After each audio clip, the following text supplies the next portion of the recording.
trick at Rodin, and in 8 years' time I think I found myself pretty much in one of the best jobs in the best environments in the world. Now let's have a look at, oops,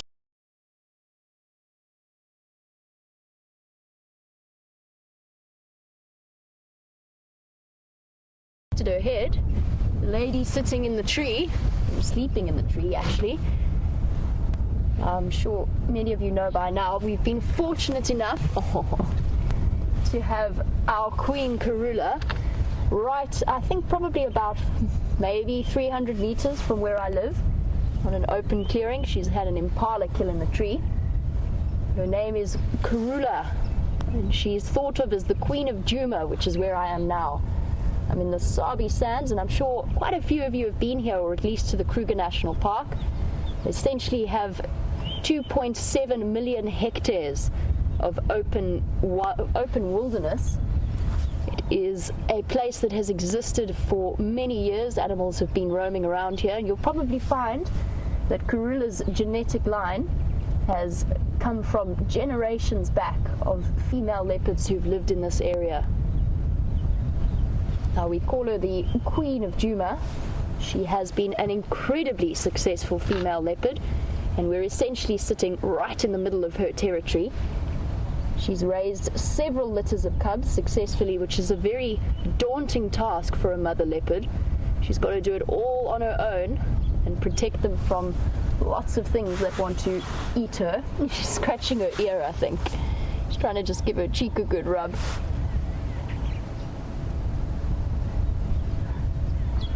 Looking very peaceful and actually quite uncomfortable. I don't know how leopards manage it. That is one of the thinnest branches here.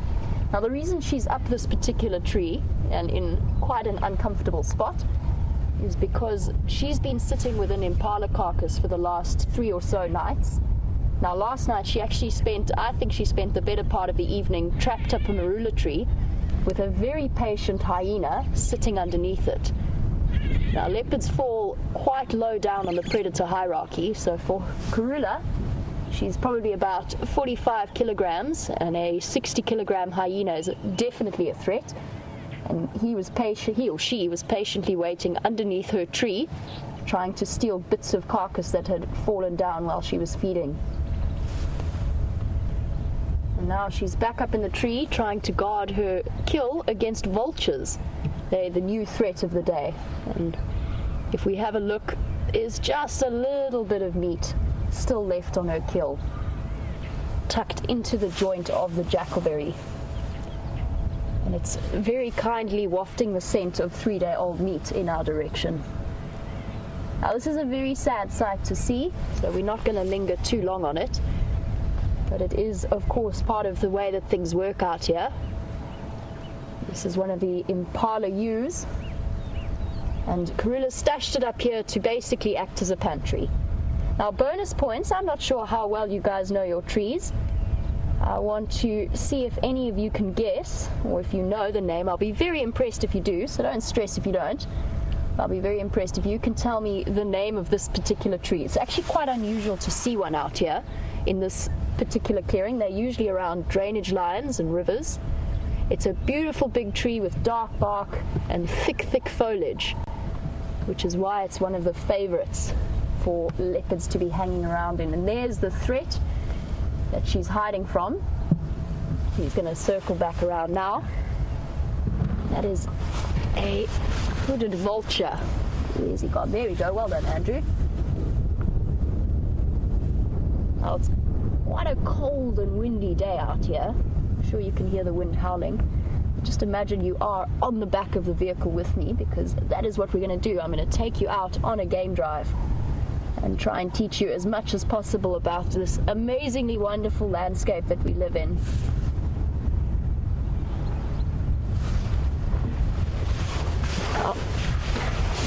We have a question from Ella as to what the best part of my job is. Well, Ella, that's a really difficult one for me. I think that there's so many different amazing aspects, but if I had to pick one, apart from the incredible sights that I see, we've had some amazing wild dog sightings. Karula's been sleeping in the tree right outside my house for the last 3 days. But apart from that, I think it's the fact that it's never ever boring. I wake up my alarm goes off at 3:45 in the morning, and I always am excited to face the day. And not only is it never boring, but I never know.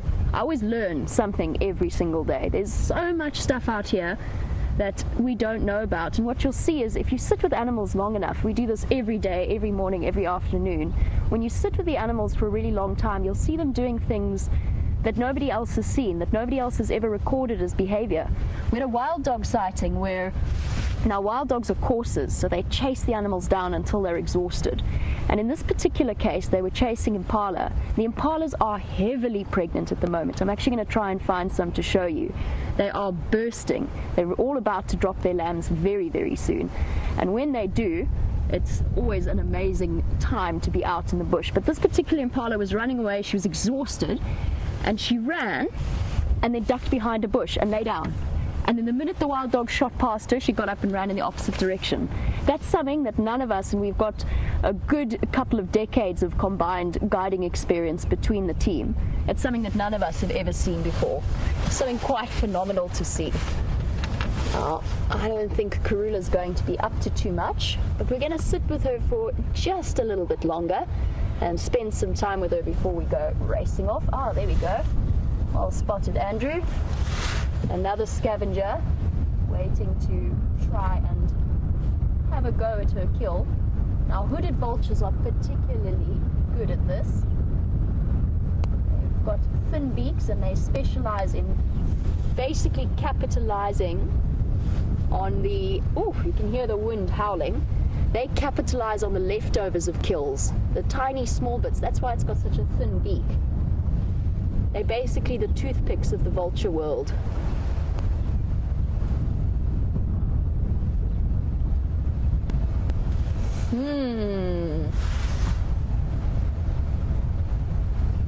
That's amazing. I'm very impressed, considering how long it's taken me to learn some of the trees out here. Alexia, it is a jackalberry. Very, very well done. And in a moment, when my brain kicks into gear, I will remember the Latin name, but just give me a moment to think about it. Diospyros mespiliformis is the Latin name of the jackalberry tree. There you go. Knew it was somewhere stored in the back of my files of Latin names. But that is a jackalberry tree. Very, very well done, Alexia. I'm impressed. And as I said, it's unusual to see them out in these clearings. I've said that we're currently sitting looking at Karula. And Dom, you wanted to know how we name them. Karula means peace. Karula was not very peaceful on Monday morning, but for the most part they are named by the guides that get to know them the best, if that makes sense. So we try and name them based on their personalities. Karula is the peaceful one. Her daughter Shadow, who lives just across in the adjacent territory. Shadow, it was named Shadow because she was quite mysterious and difficult to find during the first years of her life. And we generally do that with leopards. With lions, it's a bit different. They are named after the areas that their prides are generally found in, for the most part. So we have the Birmingham boys, who came from the Birmingham Pride, and that is a pride that was based on a farm called Birmingham. Then we have the Nkuhuma Pride, which is the name of a brown ivory tree, because that is where they were first found. And that dangling tail that you're looking at the moment, that is her perfectly balanced and structured balancing system. So it's about 2/3 the length of her body, and very heavy. It's weighted down. And it's her way of, it basically acts like a rudder. It helps to, when she's chasing something, to steer her, stop her from falling over, and then helps her sit in the way that she is, completely fast asleep, even though she's dangling on what looks to be a very insecure perch.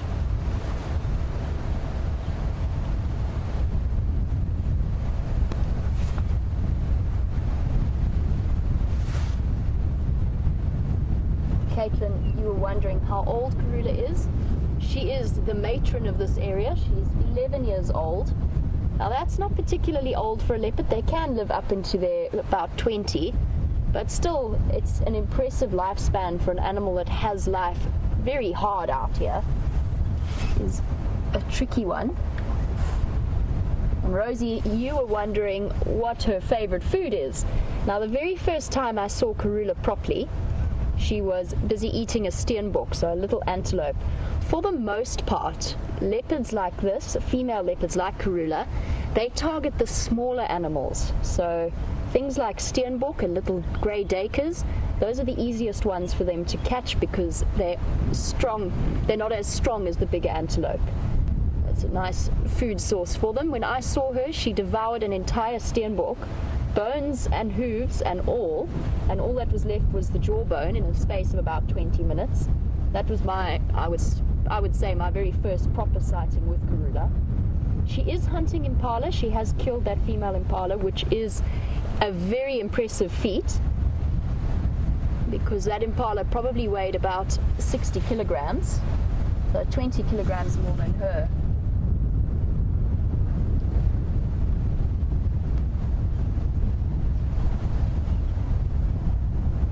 Now, Alana, you were wondering why they're far, or she's far from the tree. I should probably clarify as we move along the branches, that is where the kill is. She is in the same tree as the kill to try and protect it from the vultures. Now, she's been gorging herself on that particular impala for 3 days, so she's not hungry at the moment. She's very full. But that being said, she has spent quite a bit of time away from the kill. So yesterday evening, she was probably about, just looking at the marula tree, probably about 50 meters away from the main part of the kill. And that's because she knows that it's safe up there at night. The hyenas can't get it.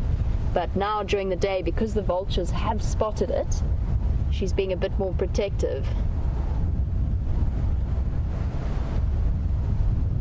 Now, Alana, can you see the leopard and the impala tucked away in the tree? They're just, it is very dark, but that is where they are. The impala's in the main branch of it, and Karula's hanging on the edge of the branches there. Oh, we've had such a treat. The reason I came here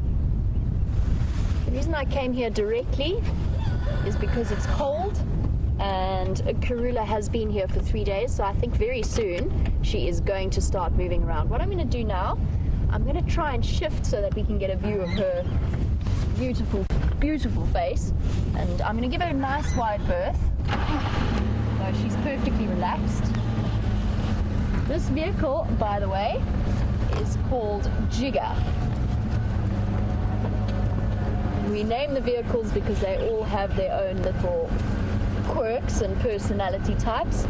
Jigger's named Jigger because jiggers on the road. A slightly bent steering column means that it doesn't always go straight, even if your wheels are straight.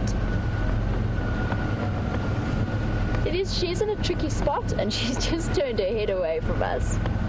Hey, big girl.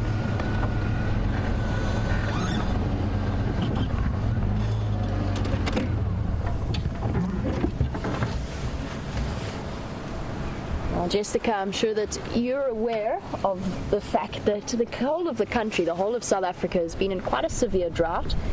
And yes, we have had rain, which is great for us. I'm really, really grateful that it has come, but it's still not nearly enough. You know, a couple of mils here and there. We need to have about 500 milliliters of rain to qualify as this being a good rainy season. Now, last year we had about 120, maybe 150 in the Sabi Sands.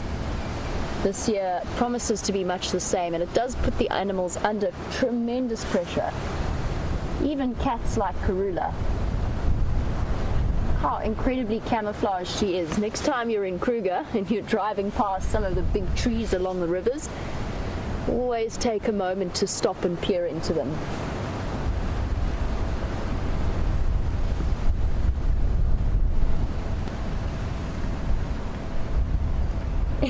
I'm just looking at her and the way that she's positioned now.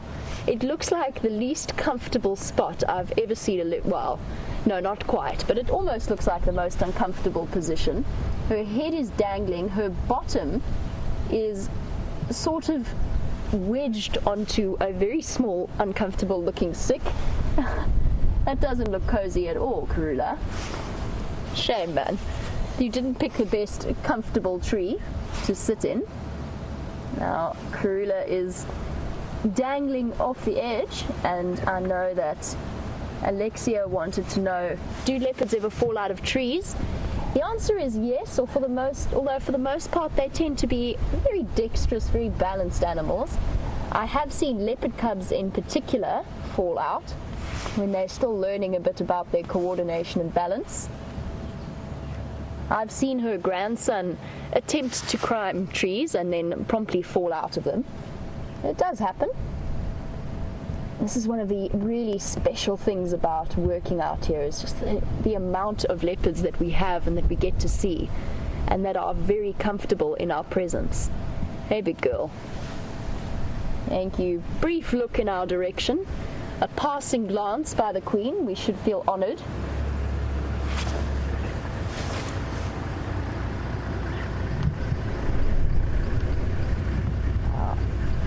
I've said that we've got lots of leopards around us, and Lee, you were wondering how many we have in just this tiny part of the Sabi Sands that we work in. We work in an area of about 1,600 hectares in an area, as I said, of 2.7 million. But we've got a tiny little segment. We have Karula here, we have her daughter Shadow, two really big dominant males, Tingana and Mvula, as well as Karula's slightly older sons, Quarantine Kunuma, and then a couple of other random leopards that move around. So Kotile, who comes in every now and again, the Anderson male. We reach up into about 10 that we see every now and again, but most regularly it's Karula and her daughter Shadow, as well as Tingana and Mvula. Now they are solitary, but we've spent some very interesting time with Karula and Tingana recently.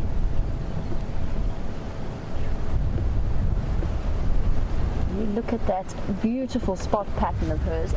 She's not showing us her face today, but Zoya, you were wondering how we're able to tell the leopards apart. When you spend as much time with them as we do, you start to recognize them almost instantly. You find the more you look at them, the more differences you see, but each individual leopard has a unique spot pattern and a unique look to them, as well as every now and again you might find one with a notch out of its ear. That is what we're looking for. And there's a way of counting whisker spot patterns as well, and that gives you a unique pattern on each side around their whiskers. Now Karula, if she would kindly look at us, but almost, no, not so much. Not so much. Hey girl, you're too asleep to look at us. She's got a wow. Her spots spell out the word wow between her eyes.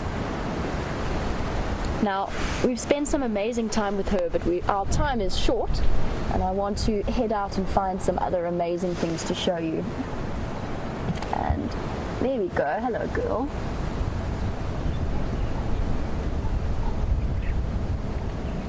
Karula is quite a small female, but all leopards, there's a very, very big difference between the size of the males and the females.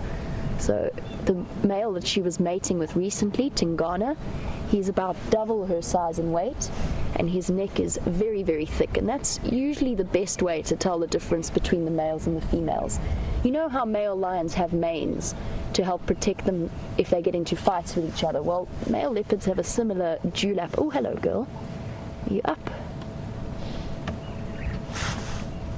Male leopards have a similar, very thick, very muscular neck to protect them. There she goes.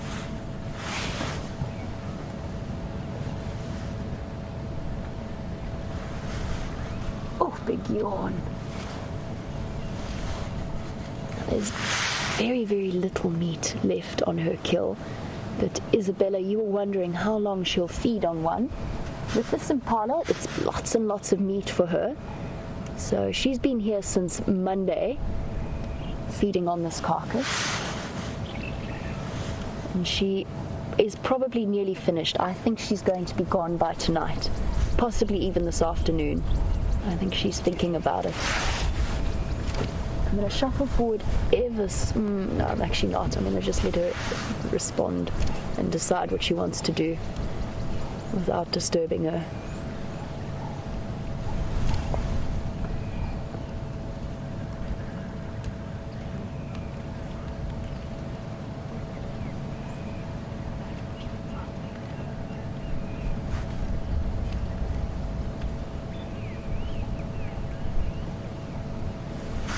I mentioned that we've seen Karula mating with Tingana, and there's a very, very good chance that she is pregnant right now.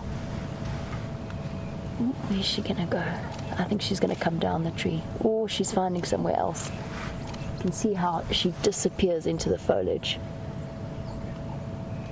Which way are you gonna go, girl? Now, Nyaleti, I've said she might be pregnant, and you were wondering how many cubs has she had. And the answer is, I think it's somewhere in the region of 11 litters that she's had in the past. And she's raised most of them successfully from adulthood. Now, there was a very sad situation at the start of the year where her cubs were taken by spotted hyenas, and that does happen, especially when they're very little. They can't climb trees as well as their mothers, and they are hidden away, tucked in thick bush. But unfortunately, in this particular case, the spotted hyena found them and killed them. It's something that happens out here. It's very, very sad for the females, though. Now, Kariro, you were wondering if cubs ever eat in the tree with the females. Yes, they do. And it's interesting to watch how different leopards handle their cubs and raise their cubs. Her daughter Shadow has also had several litters of cubs, and she's lost almost all of them.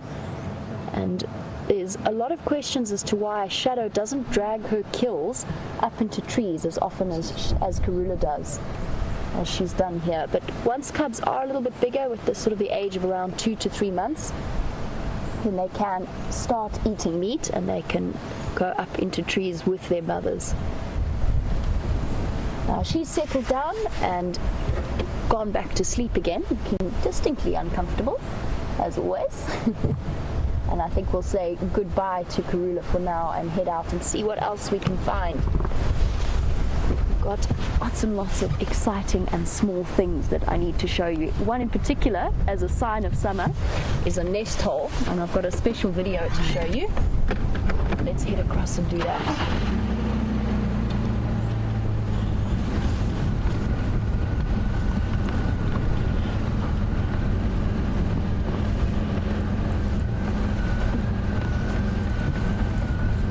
I've spent a lot of time out on foot in the bush and a lot of time in the vehicles with the different animals that we get out here. And Zoe, you were wondering which is more dangerous, a lion or a leopard? In my opinion, leopards probably are a little bit more dangerous, but it's important to remember that actually all animals out here are wild and unpredictable at times. You never know what's happening in an animal's life. Now, in my experience, lions are afraid of people, and that depends again on where you are or where you're, the sort of life that the lion has had. First of all, there's different circumstances. So lions are much bigger than leopards, so they can do more damage, but leopards are phenomenally strong and much, much faster. And that's important to remember as well. But both of them are equally dangerous, particularly when they have cubs. And you'll usually find, both with lions and with leopards, that it's the females that are the most dangerous and the ones to look out for. And generally my worst lion charges, where they've come running at me to warn me, to send me away, have been females, quite often I think guarding cubs. But it's important again to remember that none of these animals are out to get you. They are far more afraid of us than we are of them. And they just need to be treated with utmost respect. As we leave our 11-year-old wonderful Queen of Juma, Eve, you were wondering what a leopard's lifespan is. It can be up to about 20 in the wild. You do get them, some exceptional cases, living a bit longer, but those are generally in captivity. So for Karula, she's probably got quite a few years left, but life gets a little bit more difficult the older they get. Oh, the sun's coming out. How wonderful.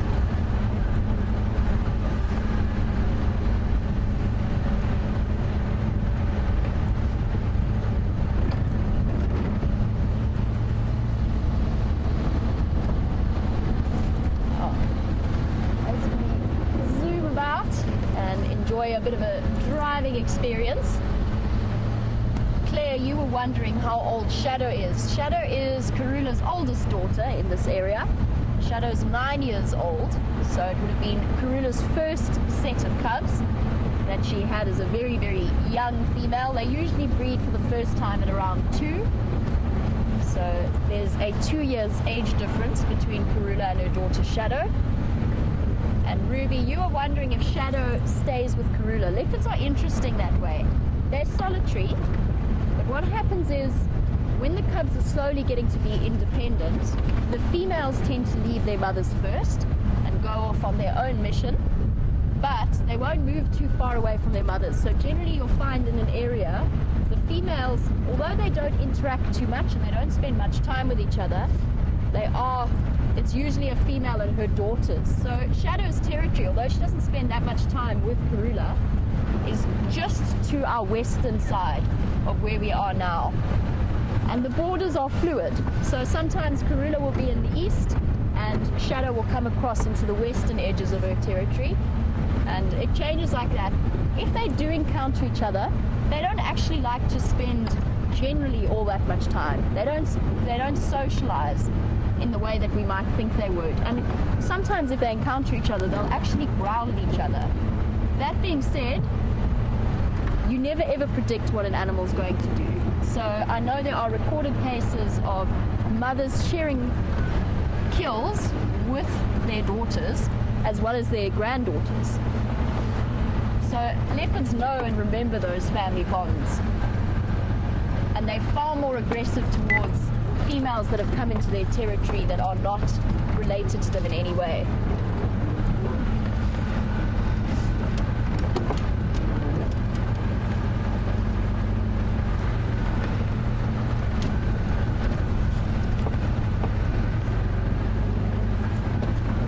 What I'm going to show you is one of the signs of summer, but before I do that, Chloe, you wanted to know, how does Karula kill her prey?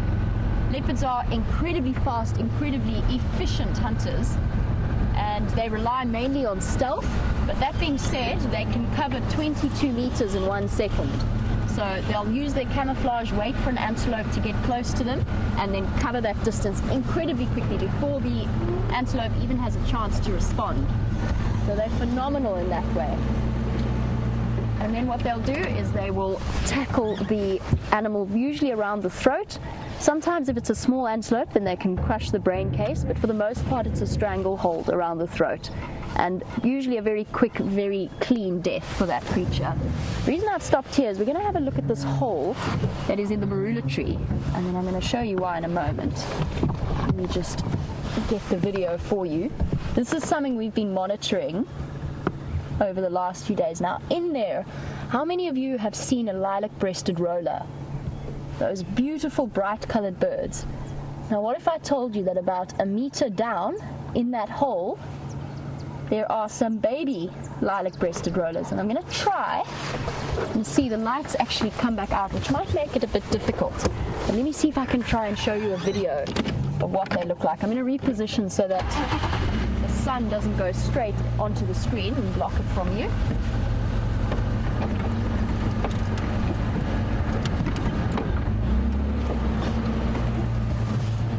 Let's see if we can make this work, Andrew. I'm not sure if we can. Let's try. Try and shade a little bit with my hat. The video is dark, but I'm hoping we might be able to get to see them. Let's get it ready. Now this was at the very first, let me turn it this way. That might help. Can you see there, Andrew? Was it reflecting? Tilting it down a little bit. There's tiny little baby birds, absolutely minuscule. 9 days later, let me try and tilt a little bit. No, man.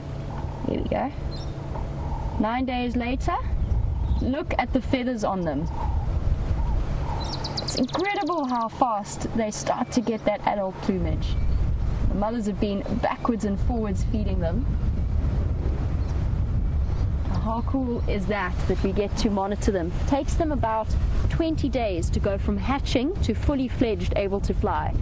When you think about what has to go on in their bodies in terms of producing those feathers and producing all of that keratin is the most phenomenal, mind-boggling process. And their parents are kept very busy, which is why I'm going to leave them for now. Their parents are kept very busy coming and going to feed them. Oh, there she is. There's Mom. Let me try and stop so I can show you what those birds are going to look like. That's right, Mommy. There you go. You're doing a fantastic job.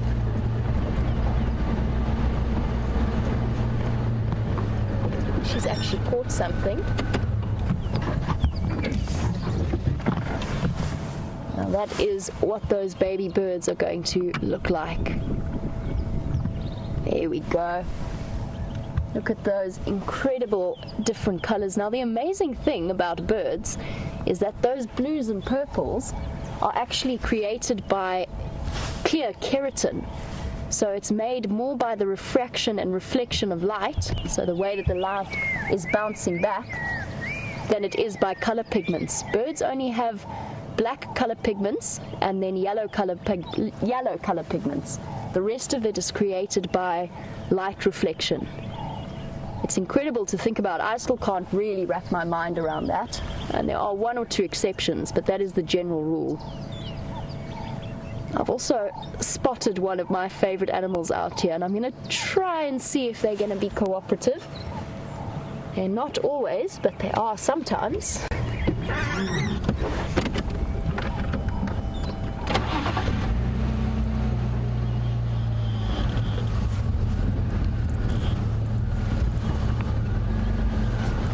Try and get you a view of these little creatures. Hopefully they're curious enough to pop their heads out. And while I do... Oh, sorry, Chica. Let's try not to stall. Alexia, you wanted to know if any of the guides or rangers have ever been attacked by animals. I'm just going to focus in on this termite mound and see if these little guys are going to become curious enough to come out. Alexia, yes, it does happen. It's part of the way that things go out here. Now, I believe that you were here a little bit early and you... There's a lizard. There's a lizard.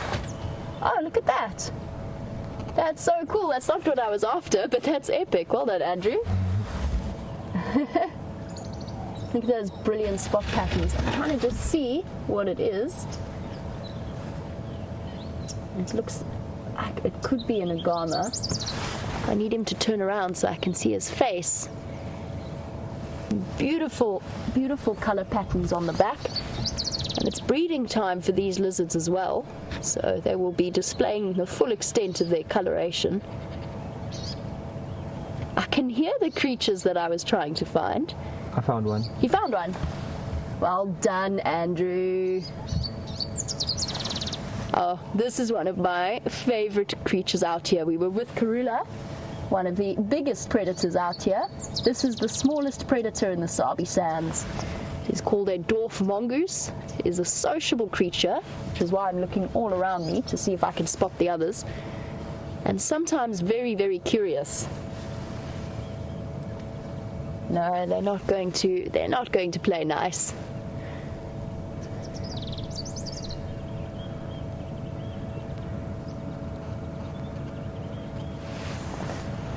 Let's carry on. Leave the dwarf mongoose to their own devices. I said that they're one of my favorites. The reason being, oh, I can see them running away, the little naughty little things. Exit.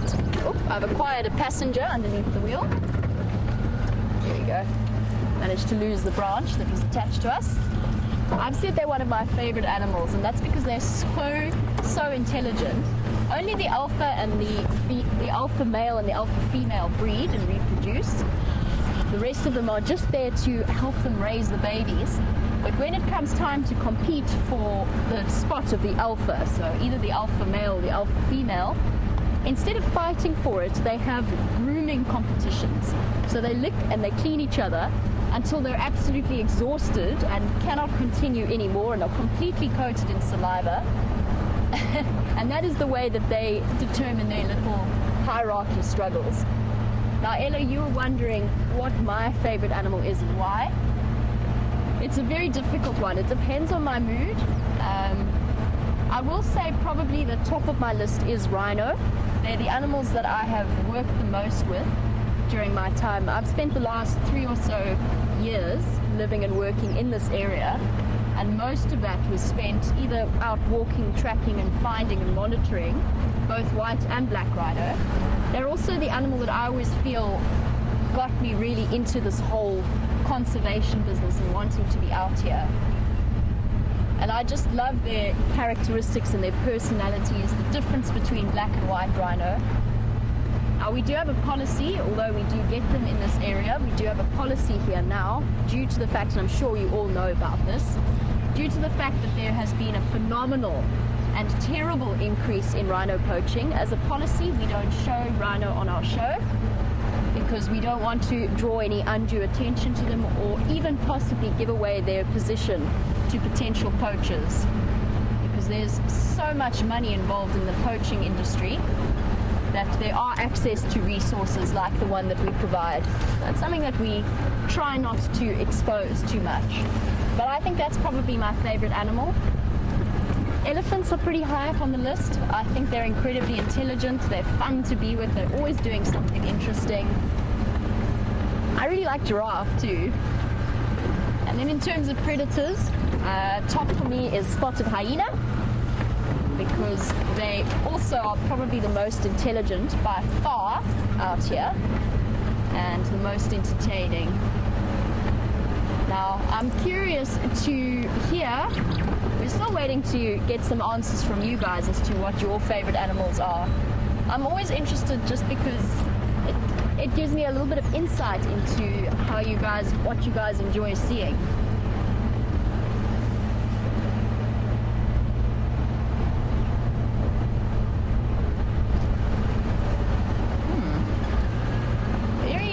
Impressive question from Julia. Julia, you were wondering if the mongoose ever interact with birds, and that's the reason I say it's an impressive question is yes, they absolutely do. You might have seen some of the videos from the Kalahari of fork-tailed drongos and meerkats, and the way that the drongo can imitate a meerkat alarm call so that the meerkats run away, drop their kills, and the bird follows in and grabs whatever the meerkat was trying to eat. Now, mongoose, dwarf mongoose in particular, have a very similar relationship with hornbills, so the yellow and the red-billed hornbills. And they've even done studies which show that it's the same birds that follow the mongoose around. They get the scraps, and the mongoose get the extra protection of a set of eyes that can fly up and will warn them of any approaching danger. So it's a beautifully mutually beneficial symbiotic relationship that they have going. And they've even shown in studies that if the mongoose are not awake in the evening, then the hornbill will, or in the morning, the hornbill will sit outside their burrows and call to them repeatedly and try and get them to wake up and come out foraging.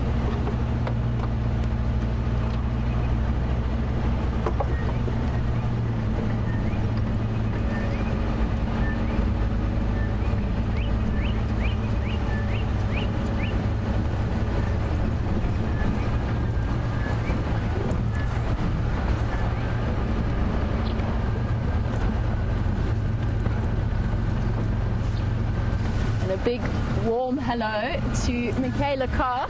Mrs. Carr used to be my biology teacher back in the day, and I still have a very, very vivid memory of a joke about an Irishman and a sack of potatoes attached to my biology lessons in high school.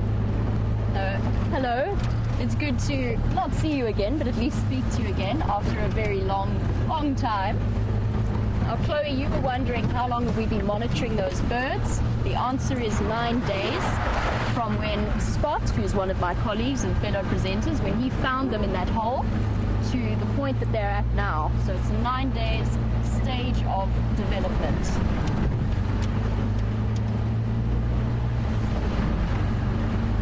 What I'm really looking for is some pregnant impala.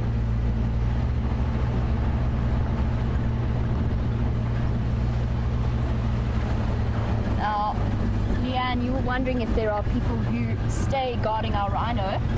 Now, Leanne, I'm not going to answer your question, and it's not because I don't want to, it's because I'm going to keep some of that information to us. You never know who's watching. It's nothing to do with you guys, but there are operations out here that let's just say there are people out here looking after our rhino.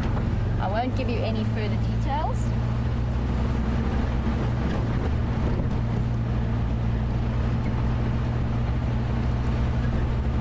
One thing that I really appreciate about working out here is that, in answer to Zara's question, no, the Sabi Sands does not allow people to come and hunt.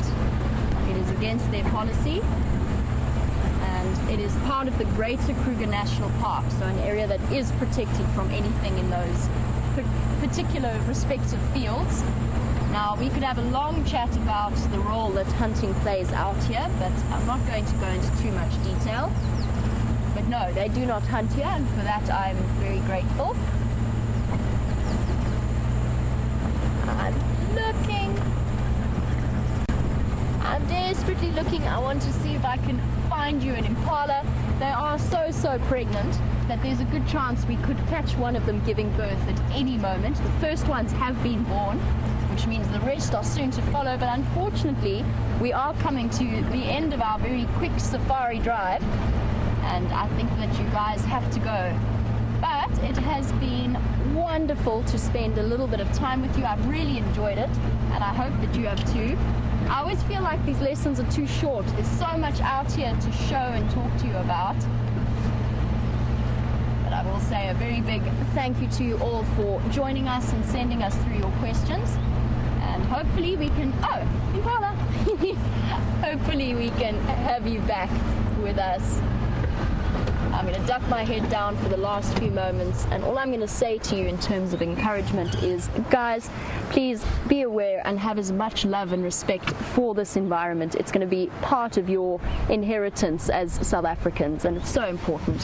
Have a wonderful day, ladies. Enjoy the rest of your school day, and hopefully I will get you back on the vehicle at some point in the future. Bye-bye.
Safari.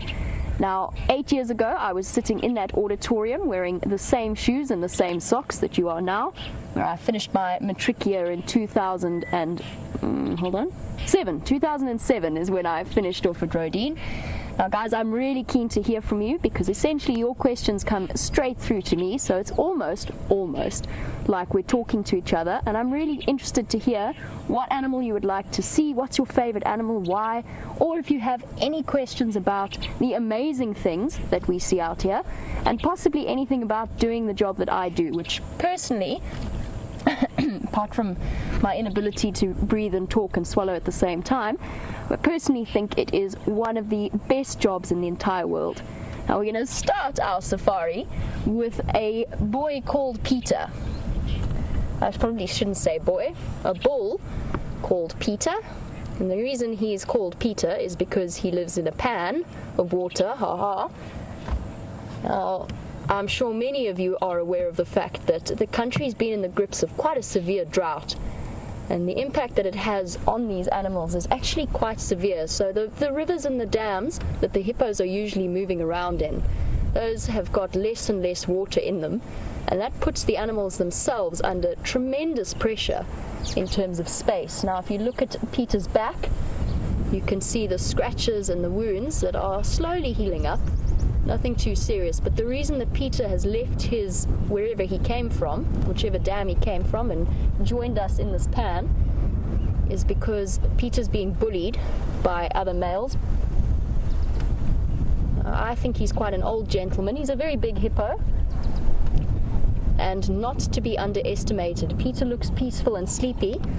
That's because he is a nocturnal animal. He's been out all night feeding on grass. But these animals are probably one of the most dangerous that we have out here. Now, it's possibly, now I'm sure many of you have heard, that hippos kill the most people in Africa out of any other animal, apart from, what other animal would kill more people by carrying something? But hippos generally are thought to be the mammal that kills the most people. And the reason behind that, of course, is that people need water. They need water to wash in, they need water to drink, which means that all human settlements are built around rivers. And inevitably it means that as soon as somebody comes between a hippo and water, it becomes a very dangerous situation. And animals like Peter, who's sitting slightly injured, a bit grumpy, with very little water to retreat to, makes him an important hippo to keep an eye on. And I don't mean in the car, I mean more on foot if you were walking around this area. Definitely something to watch out for. And hippo, I promise you, there is not a person out there in the auditorium who could outrun this hippo. He moves somewhere in the region of close to 40 kilometers an hour. He can cover 15 meters in a second. You definitely cannot outrun him. They are very, very fast. Now, there's some bird life around here as well. And we will start with a pair of Egyptian geese. Now, you guys will have seen these lots in Johannesburg. I'm sure you've seen them on the school fields, in the various artificial ponds and rivers. They are one of the most widely... Oh, I heard a kingfisher. That's so exciting.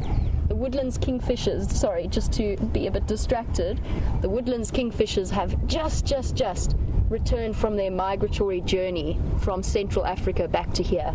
And they've only started calling now in the last few days. It's always the sign that summer has really come. Now I'm going to see if I can try and find it at some point before we carry on with our safari. There's also a couple of blacksmith lapwings.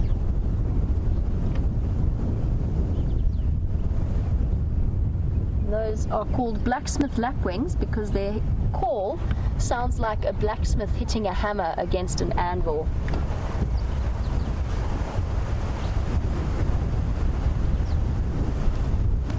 We've got this wonderful hippo, and I've said I think he's a fairly old boy. He's definitely a mature bull, just in terms of size. And Aidan, you were wondering what a hippo's lifespan is. Aidan, they're actually quite long-lived animals. They can live up to 40 years old. They reach sexual maturity, so when they can breed, at around between 10 to 13 years of age. Of course, for the males, it takes a bit longer before they have access to the females because they have to be big enough and strong enough to compete with a rival male. So up to 40 years old, and I'm sure there's plenty of thought activity happening during that time. We always think of elephants as being incredibly intelligent, but hippos do 40 years worth of learning out here, so I'm sure that there's some things going on. So this hippo, in theory, could be as old as some of your parents. Definitely an interesting thought. We don't always think about how old the animals are or what they've experienced. I think I'm going to leave Peter because poor Peter has had plenty of activity. He's been up all night and really all he wants to do is go to sleep. So we will leave him to sleep. Let's have a look and see if we can spot that kingfisher.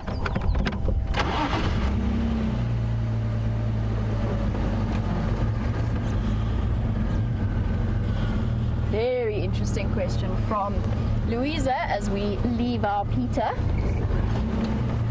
Louisa, you were wondering how hippos communicate. Most of it is based on visual communication. So that's all through body language. When you see them yawning, that big open wide yawn, that's not because they're tired. That is a communication, that is actually a threat communication.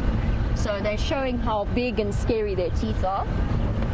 Some of it can come through ear movements, and then a lot of communication is also through scent. So the dominant, where are you? I can hear you, kingfisher. You are somewhere here. Let's go and find the kingfisher.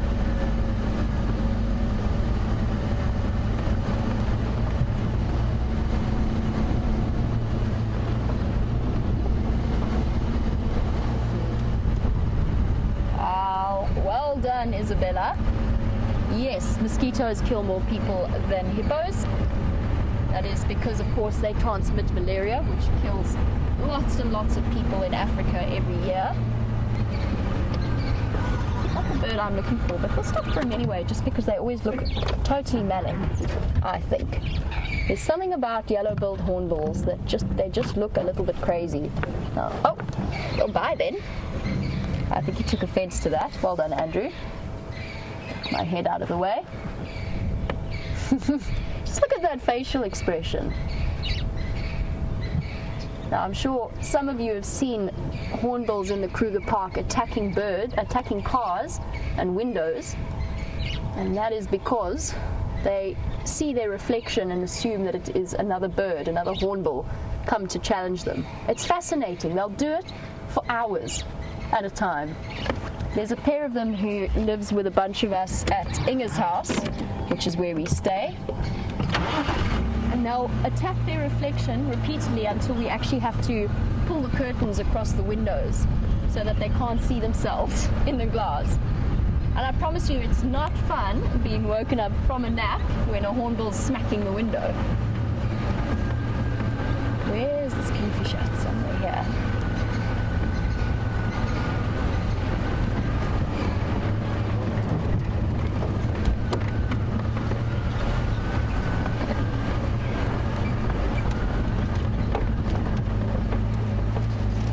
Alice, I think that your question is how many babies can a hippo have at a time? The answer is 1.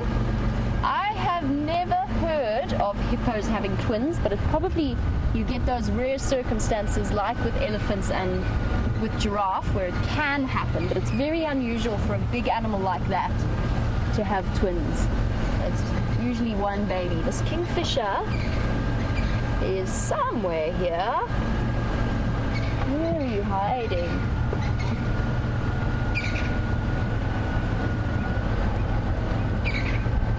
Please keep your eyes peeled because I actually have to sort of concentrate on not driving off the edge of the damn wall. So whilst Andrew shows you this beautiful scenic drainage line, we're looking out for a bright flash of blue. You might catch the red and the black of the beak as well. But at the moment all I can hear is Franklin's shouting at me. I think not. We're going to do a quick U-turn and head back in the opposite direction.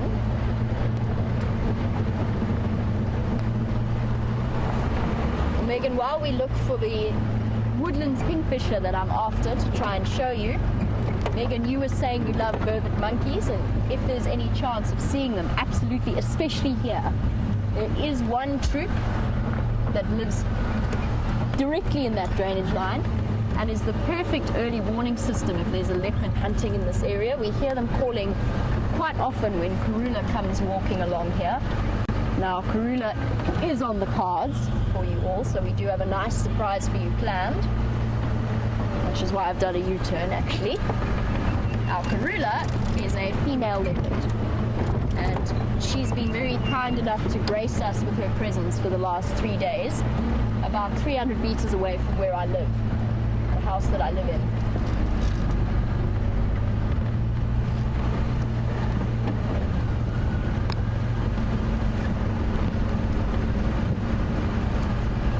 I'm still looking for this kingfisher. It's somewhere here, I know it is. And while I do, since it has been escaping us, GB, you were wondering how fast do kingfishers move? And I have a confession to make. I have absolutely no idea. The important aspect about this job is being able to say, I don't know, when you don't know, and I really don't know. My guess would be from flying next to birds of a similar size, sorry, not flying, I can't fly, driving next to a bird of a similar size flying next to me, I would guess maybe around 30, 40 kilometers an hour, just at a normal flying speed. That is a guess. I'm not sure. Maybe if any of you guys know, you can let me know. I'm happy to learn from you guys as well.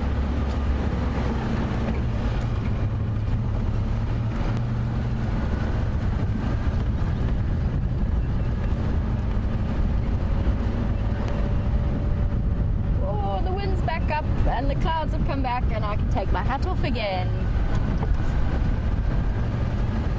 This is Saboteur. We just drove past the rather empty dam, and I've spoken about the drought and the hippo, but you can see that we have had some rain. It has started to go green. And you wanted to know how much rain we have had. The answer is, let me think, we probably had in the last few days probably about 20 mils, if that. And just before that, it rained about a month before that where we had about maybe 10 mils, and then a day with 30. So in total we've had somewhere in the region of 50 mils so far. It's nice because it's quite early in the season, and of course our rainiest time is between January to March. That is when we get the heaviest rain. And I was in this area 2 years ago when the rains came down and we had 200 mils in one day. And I ended up being stranded. It was amazing to watch the rivers come up like that. It was phenomenal. I was completely stranded in the house I was staying at. I couldn't leave. I couldn't get my car through the rivers. And a lot of camps were washed away as well. It's hard to believe we've had that difference between the wet season that we had, 2 years of floods, and now 2 years apparently of drought. That's what the experts are predicting. Hoping, I don't think they're in anymore. There's a pair of Wahlberg's eagles that lives in this tree. I'm going to get a position so Andrew can show you the bottom of the nest. That messy bundle of sticks that you're looking at, I think that will have a chick in it by now. And those are Wahlberg's eagles. Unfortunately, I think they're out and about hunting.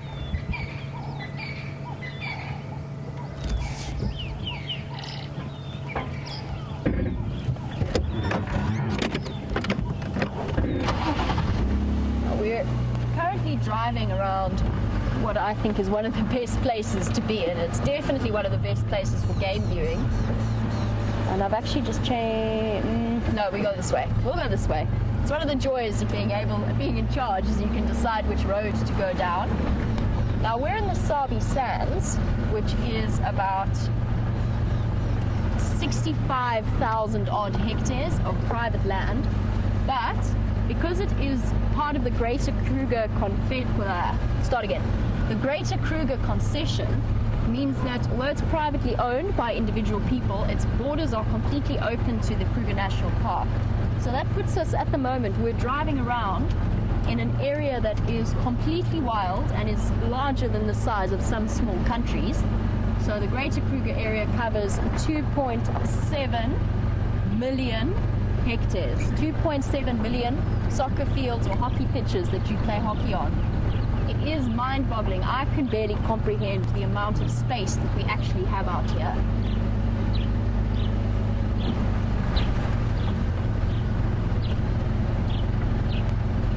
I hope that answers Put Luano's question about how big the place is that we're driving on. We drive on just a tiny little segment of it.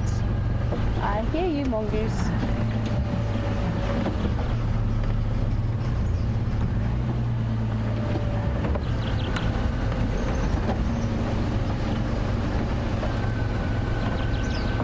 I'm shifting backwards because I can hear a dwarf mongoose talking to me. I want to see if I can find him for you. Stop here for one moment. I can hear it chirping. I'm going to be really quiet so that you can listen as well. See if it carries on.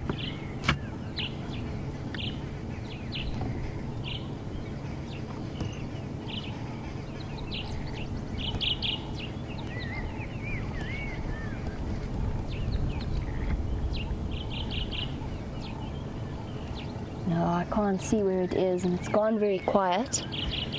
So we'll leave them be for now. I really wanted to show you what is probably one of my favorite animals out here. Let's continue on because I've spotted an answer to Mbali's question.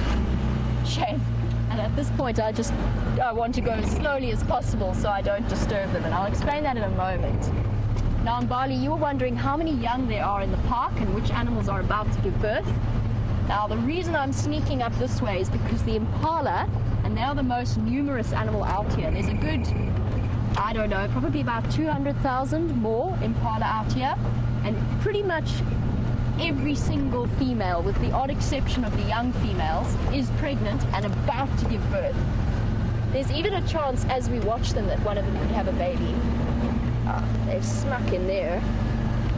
Sneaky impala. They're on their way, I think, to go and have a drink. They're disappearing down a game path.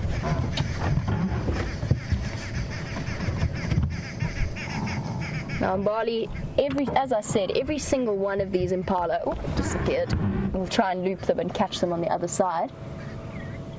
Is pregnant, and within the space of about 3 days is going to be having a baby.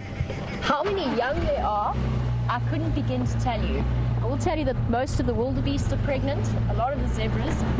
You get a big peak in terms of breeding season around this time of year because there's rain, so there's plenty of food for the mothers to eat.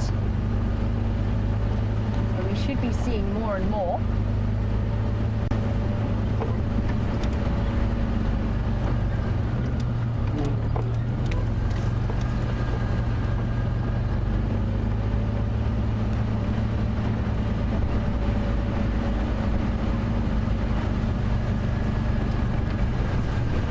Life is very, very tough out here, and a lot of the animals suffer quite serious injuries in the course of just being a wild animal out here. And both Hannah and Mrs. Carr, you were wondering if we ever interfere, and the answer is yes, if the injury is in some way caused by a human being. So for example, if an animal's been caught by a snare, so something put down by bushmeat poachers on the fringes of reserves, or if it's had some kind of gunshot wound, anything like that, then yes, we will interfere. And if it's an endangered, very, very endangered species, then there is an argument for helping them out. If the injury is inflicted in a natural way, if it's been caused, that's a lot of Inyala. If it's been caused in the natural course of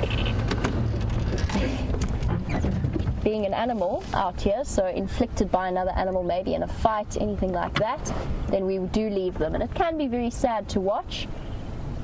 The male is desperately courting the female there, having a good sniff. He's just chased a young male away from that entire group of Nyala. They're one of my favorite animals, and just look at the difference. The male is the brown one with horns. The females are the little tanned, striped creatures moving behind him. I mean, shift backwards so we can watch them, because this could actually be very interesting. Ooh, let's see if I can start the car. There we go.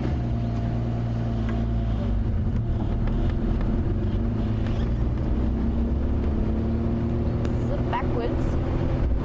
One thing I will tell you about doing this job is you learn to reverse very well. You spend a lot of your time reversing.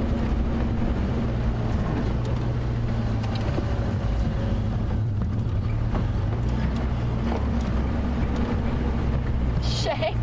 This poor little male. He keeps getting chased away by the big male. And I mean, he's too young to even think about breeding with these females. Hey boy. Shame. He's being bullied. This is wonderful. I haven't seen very many big herds of Inyala like this before. It's a perfect chance. That's the young male that I was talking about. He's a teenager. He's still starting to get that dark color. His horns have only just really started growing in the last year or so. He's a young bull. Oh, there it goes. Shame. He's definitely not welcome. All he wants to do is hang out in the company of the females, and that big dominant bull keeps pushing him away. Definitely one of the most beautiful antelope out here.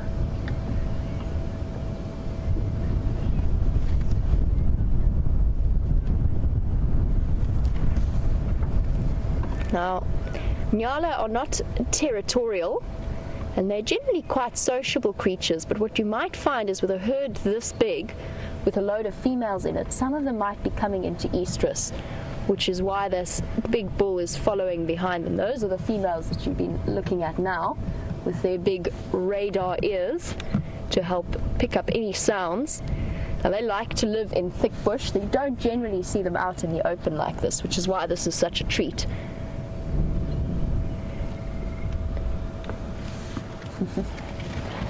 One of the best things to watch is an Inyala trying to fight.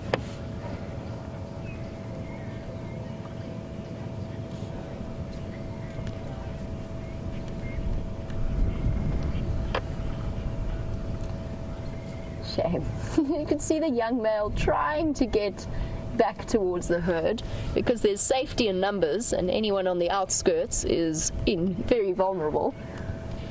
But he just isn't being given the option by the big male, and we might want to watch how this plays out. He's walking behind. So far the older bull hasn't budged him. Now these Inyala could have come from absolutely anywhere, and I know Mrs. Forbes, you were wondering if the animals wander freely. Yes, they do. The fences are completely dropped between the Sabi Sands and Kruger, as well as a good couple of other concessions. So Baluli, Manyaleti, Timbavati, all of those animals can move around. One of the big male lion coalitions that we have at the moment, known as the Birmingham Boys, they've moved in from... Oh, shame. Oh, poor boy. They've moved in from a farm that's probably about 40 kilometers away from where we are now. So they do move incredibly freely. Now, these Inyala have been wonderful while we watch that poor young male trying to get back into the herd. And I think probably there is a female that's coming into estrus, so is going to be ready to breed, which is why that male is performing as he is and being a bit of a bully.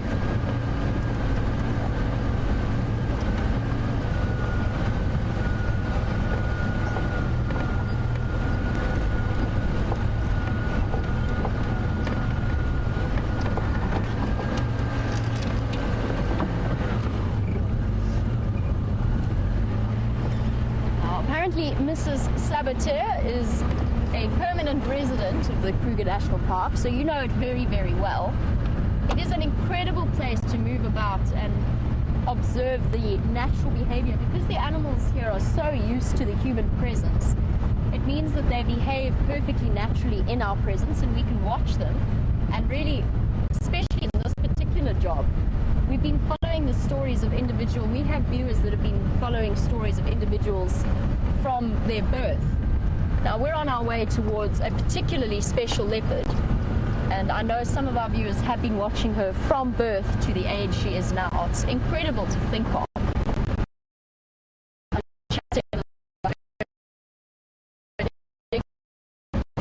here yesterday, or no, sorry, it was the day before. They were on our property. Now, Shantae, you were wondering how many lions we have and whether or not there's a chance that you could see them. Hello, little ones. I'm going to stop because they are going to pop their heads out again. And I'm going to whisper while I answer this question. Hello. Running, running, running, running, running. Hello, little dwarf mongoose. This is what I was trying to find for you earlier when there was all those calls. Look at that little head. Yes, hello. Yes, hello. Come on. You can be brave. It's all right. Sorry, to go back to the question about lions, in the Kruger Park or the greater Kruger area, there's probably, I would say, about somewhere close to 3,000 now in terms of numbers, possibly even more. The area around the Satara camp in the Kruger National Park has the highest density of lions anywhere in the world. It is incredibly lion-rich as an environment. There is always a chance we could see the Birmingham boys, but they have a territory of about 10,000, I would say, 10,000 acres, 10,000 hectares, might be a bit, no, about 10,000 hectares. And we move about in around 2,000 of those. So we are part of their central core territory now. There's always a chance we could see them. It's a coalition of 5 young males. That is the lion, of course, is our biggest predator. You're currently looking at the smallest predator that we have out here, the dwarf mongoose. Sociable little creatures, and as they move about foraging, they are ferocious killers of scorpions. They will dig them out of their burrows and catch them and detach the sting from their tail. And they have, speaking from experience, very, very sharp teeth. I had one hanging from my nose once, and it was less than pleasant in terms of an experience. She was very cute right up until she bit me in the nostril. It was a banded mongoose called Goose. It was an animal that had been rescued by a friend of mine. She lost her family. Now, it's important to remember, though, that Goose was a rescued animal, but she was well cared for and checked up by a vet. I'm not sure if any of you have heard about this, but at the moment there's been a serious outbreak of rabies, which is why it's important to respect the animals out here. They are wild. They're not meant to be pets, particularly mongoose. They're meant to be social creatures with social other mongoose, not with people. And they are carriers of rabies, so important to remember that.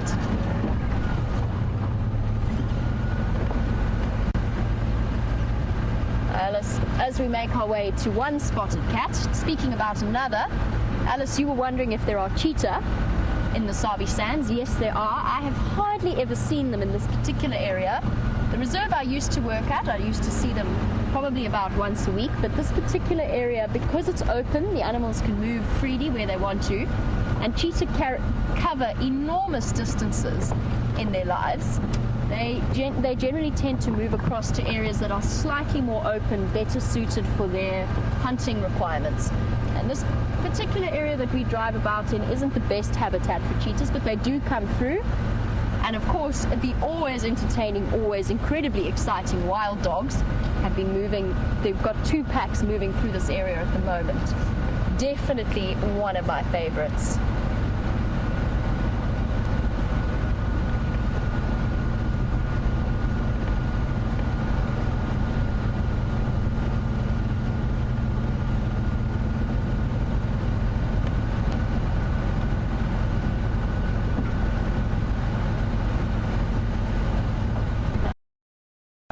That a lot of you, including Sarah and Alexis, Alice and Morgan, you're all asking about rhino, which is actually probably my favorite animal.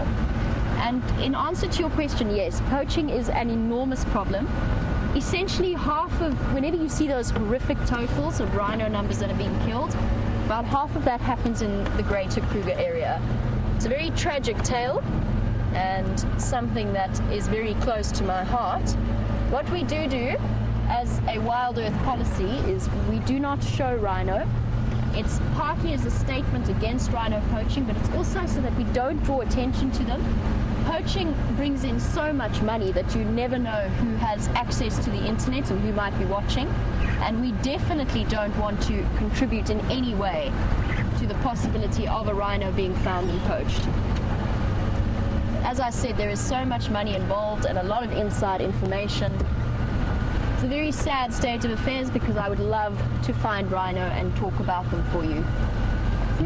Hello, girl. I see you watching. Special surprise. She is so tucked away in there. But we're going to show you. Can you spot the leopard? Have you seen the leopard yet? Andrew, have you seen the leopard yet? I have. It took me a while, but I found it. Well done. I'm not going to give it away just yet, though. You're not going to give it away. Have a look, guys. Look closely for the spots, maybe a flash of white somewhere in there.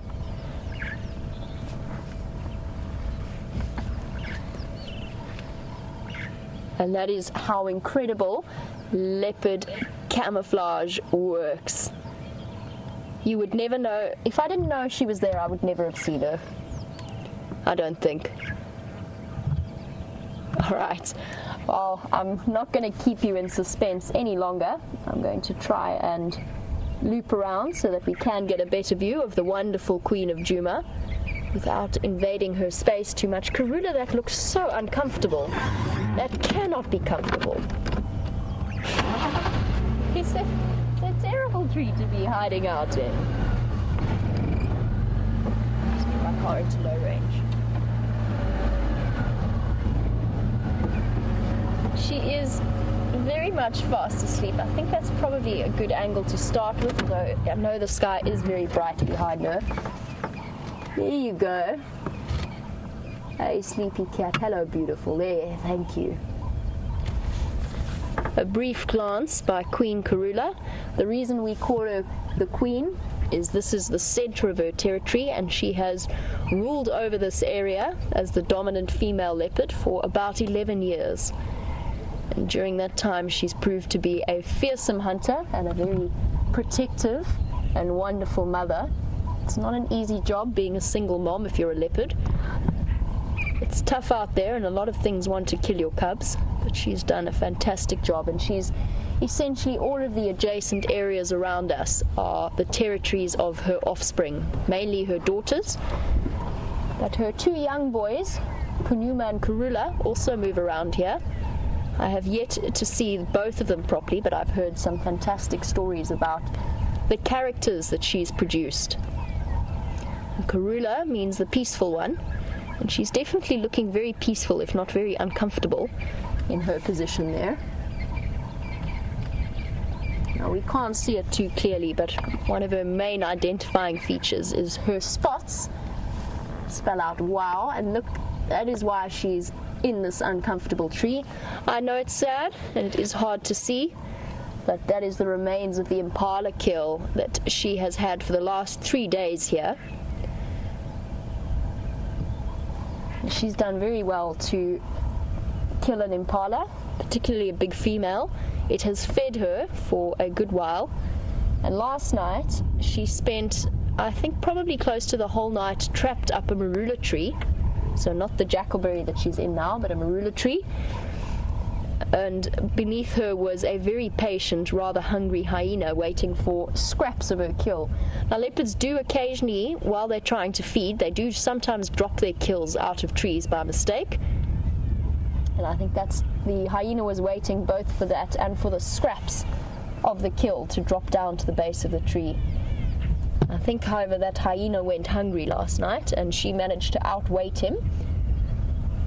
Now, hyenas and leopards do clash. Leopards do lose their kills to hyena, which is why Karula is such a clever girl by dragging her kill up into this jackalberry.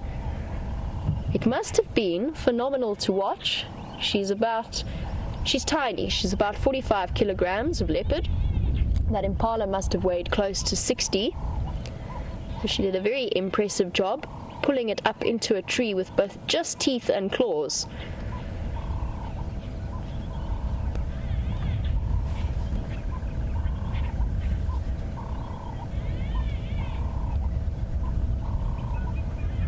said that Karula has established herself as the queen.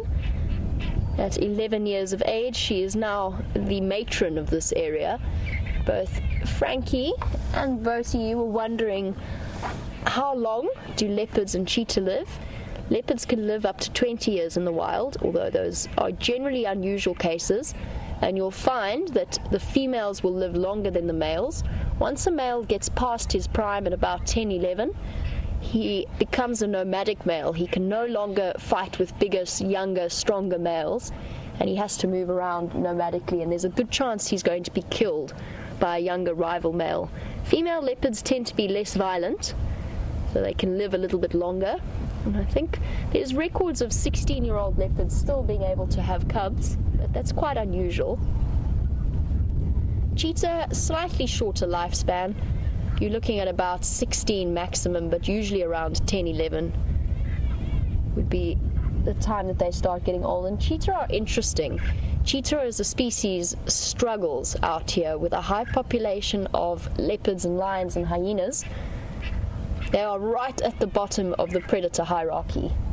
They need huge, huge areas of space to move around in, and they don't like being fenced.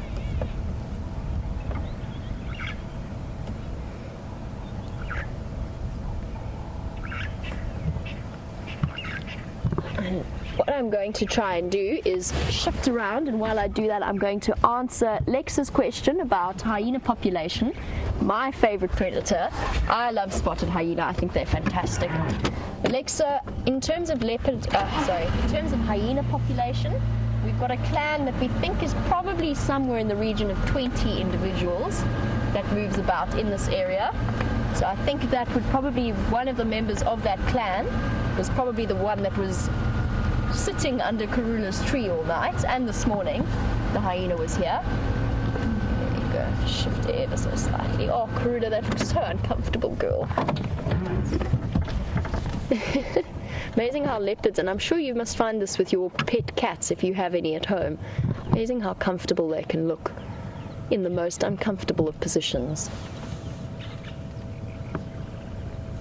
In terms of hyena population in this entire area, I don't know the exact answer to that question.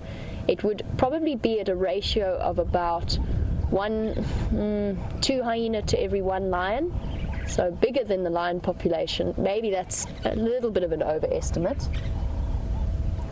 So if I said there's up to 3,000 lions, there's probably close to 3,500 hyena. Depends on which part of the reserve you're in.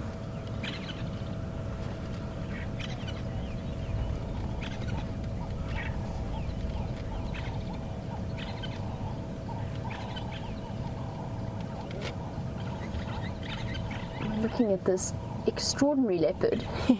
Not that she wants to look back, do you, Karula? Both Tiasa and Didi, you were wondering if there have been animal attacks in this area on rangers or guests. In answer to your question, yes, it does happen out here. These are wild animals. They are dangerous animals, and they deserve and sometimes demand a certain level of respect. That being said, it is a far smaller chance than any other risk to human life that we face in the world at the moment. They are wild. Sometimes their space is not respected enough, and they let people know. And it's always important to remember that no matter how relaxed an animal may seem or have been the day before, you don't know exactly what has happened in that animal's life before that. And an elephant that may have been perfectly calm with you the day before might decide that it is no longer in a good mood. And that is why it's so important to spend as much time as possible with these animals and to really practice reading their body language. Because a lot of the time you can tell how an animal's feeling by the way that they're acting. Yes, animal attacks do happen. They are very sad. And we've all personally had our moments where sightings have gone slightly wrong, or we've encountered an animal we didn't expect to on foot.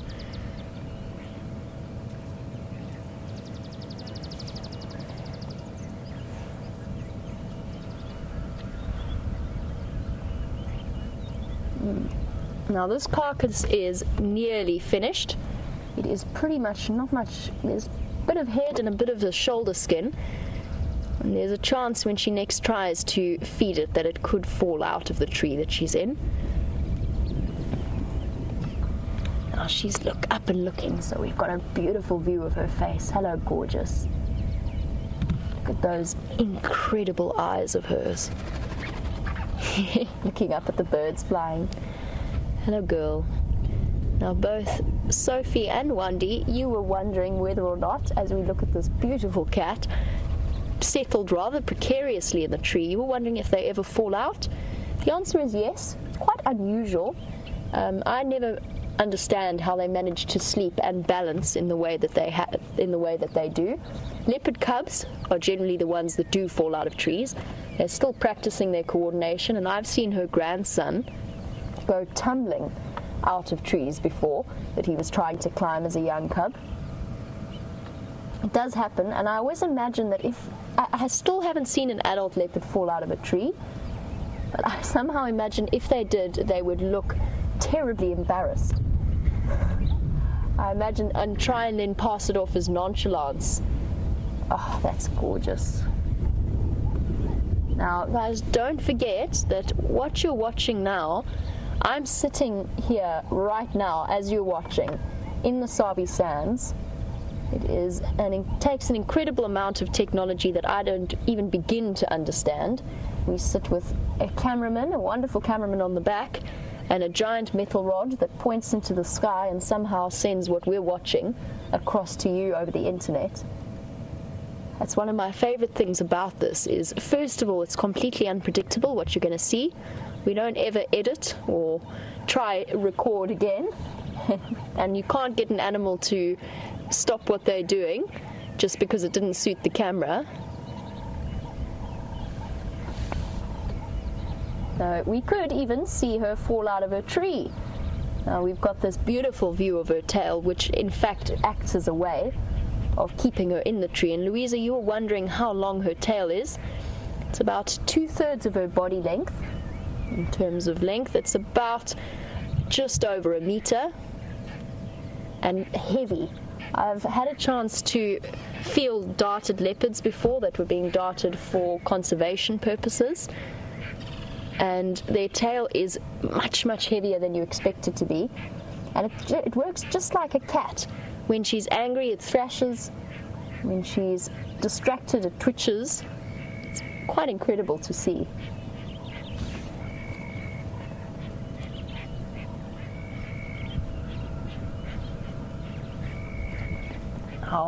Our wonderful queen has brought up multiple litters of cubs. Rebecca, you were wondering how many cubs do leopards have at a time. The answer is the average is 2. There are recorded cases of 3, but it's quite unusual. It's generally just 2, and it is a very difficult. Leopard cubs have an extremely high mortality rate, and almost half of those that are killed by strange male leopards who've wandered in and found them.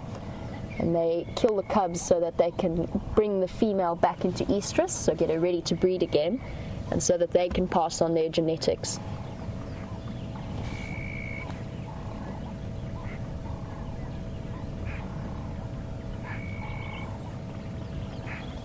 And I've said that she's raised all of those cubs as a solitary single mother. And yes, Frank, you are right. Leopards do not move in groups. The only time you will see a leopard in the company of another one, in general, is when they are mating. So they spend about 5 days in the presence of either a male or a female, or in the case where they have cubs. So if they're busy raising cubs, and they'll spend about 2 years with those cubs coming and going. But other than that, yes, leopards are completely solitary. Well, guys, I'm afraid that brings us to the end of our safari. It always feels so short when I have you ladies sort of sitting on the back of my vehicle. But I hope you had a wonderful time, and I hope you found it interesting and learned a lot from it. I love taking you guys out, and I love interacting with you and hearing your questions. So big thank you to you guys as well as your teachers, and as always a big thank you to my cameraman Andrew, who does a fantastic job. Have a wonderful rest of your school day, and we're going to finish off with the beautiful Queen of Juma. I hope to see you again in the future. Bye bye for now. Oh, and bye, Mrs. Carr. Please say hello to Marina. Thank you.